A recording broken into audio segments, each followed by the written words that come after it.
होनी चाहिए कि नहीं होनी चाहिए? बनोगे इंशाल्लाह। मैं बदली सोच है और आज आपको मुस्तकबिल रोशन नहीं होगा, नहीं होगा। हमने आज अपना क्लियर मौका पेश किया। हो सकता है आज आपकी स्टेज इस वक्त डिमांड है, जो पब्लिक की आवाज है उसकी तर्जमानी कर रहा हूं।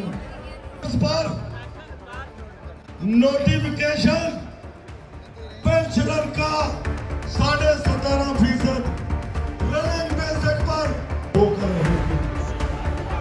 हम गरीब जरूर हैं, हम बाज़मीर हैं। खाते में ये मैं